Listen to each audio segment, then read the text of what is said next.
Hi, fans. Got a chance to catch up with Steve Beitler, owner and promoter here at Skagit Speedway. We're on the eve of the Bob's Burger and Brew 360 Nationals. Yep, 21st annual. 21st annual. And when did you take over the track here? 8 years ago next week, so August 6th, 2001. Well, happy anniversary then, I guess. And you're a married man now, and family life is good. Got a gorgeous little pup for Christmas, and family's happy at home? Oh yeah, we're it's a big family. You know, I married into a big family, and that keeps me busy along with this racetrack. So the summer times I get stretched a little thin, but no, I got a great wife. She's real understanding of what I do. Obviously, she comes from this background, but I enjoy our time we get to spend together when we're not at the racetrack.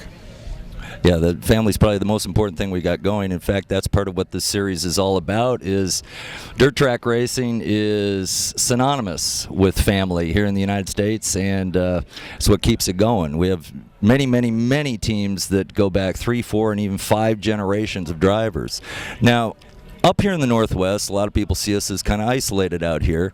How do you explain the fact that we have such a thriving scene here?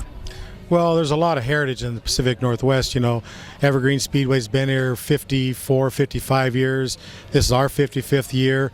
There's a lot of racetracks that are still in existence today that have survived, that have been here for around 50-some years. So there's a deep heritage up here, and plus, you know, I like to think that our racers are real good racers, and they have a lot of passion, and that spills over to the fans. The racers got passion, the fans will have passion, and that's what I feed off of, being a fan and a racer before I become a track owner. You know, we really try to promote this as a family sport, and, you know, we've got a lot of really young fans up here, and that's something that we've seen at a lot of tracks. They don't have the young kids there anymore, and it's almost like they're relying on the fans of yesterday to carry them through. Well, those fans are going to retire and get older and find new hobbies to do, and you got to replace them. I always picture it as being like a orchard. You know, if you don't plant some new trees pretty soon, all the fruit on your old trees ain't going to be no good no more. So you got to keep replenishing your fruit, and we try to bring new young kids in here and families in here every year to get them started coming, and we've got 2nd, 3rd, and 4th generation people coming here now. And it shows, because you guys certainly have done attendance figures that a lot of the other tracks around the country are not even coming close to this year. And I've talked to a lot of people around the Northwest, and they're quite impressed with what you've been able to do with the track and move it forward.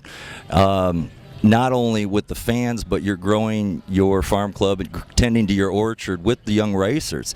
You've got a quarter midget track out here right on the premises, and of course we've got Deming Speedway up the road to take the kids from very young age all the way up through their tween and teen years, and then ultimately wind them up here.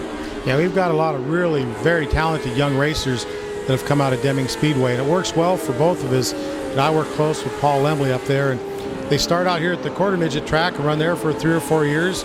They go up to Deming and run there for however long they want to stay there, and then a lot of them are migrating back down here, and that's helped because it really gets them started young and gets them educated, so when we get here they're ready.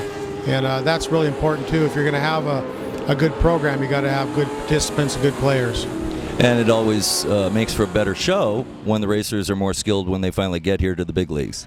Oh, yeah, it definitely does. I mean, if you're a fan of racing, you want to watch good racing. You don't want to watch just a bunch of crashing and people tearing their cars up and stuff. So our racers are pretty professional. You know, they're very, very good racers. And, you know, a lot of it's up to us to give them a good playground to play on, which we work hard every week on to get the track where it needs to be. But, yeah, we're pretty fortunate up here that we've got the desire and the participants that we do. It's nice to see. Now, you've spent a lot of years running a car yourself, toured with the Outlaws, been all over the country, in fact, all over the world running. And to me, it's fascinating to see the diversity of budgets that we've got here. Now, I just talked with some folks, came up from Cottage Grove. He's a Sportsman racer. Never been in a 360 car in his life, and he's stepping up to it today. We've got guys up here with almost multi-million-dollar operations. They've got $500,000 sunk into their hauler. And yet, sometimes the small budget guys can be competitive. Look who won Dirt Cup this year. Yeah, well, I've always believed you can only run one motor at a time and one race car, and I've never seen a trailer win a race in my life yet. So I've won a lot more main events with an open trailer than I ever did my enclosed one. But, you know, budgets are important, especially at this level. You got to have the money to buy the right stuff, but that's where it stops.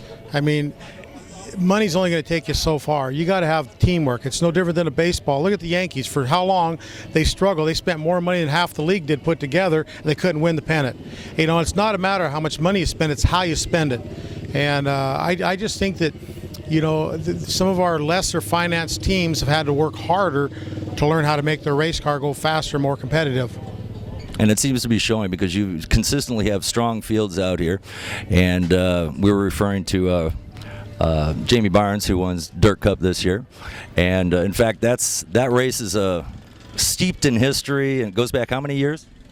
38 years. This year is our 38th annual. So Jim Raper Memorial Super Dirt Cup, and consistently, just like this event, draws racers from around the country, not only for the large purse, but it's a real feather in everybody's cap when they win that one.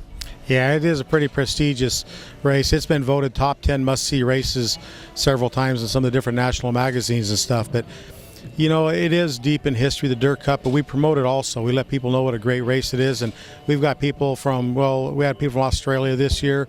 We've had them from England, regulars from Florida, the East Coast, to come up to that race, you know, Canada.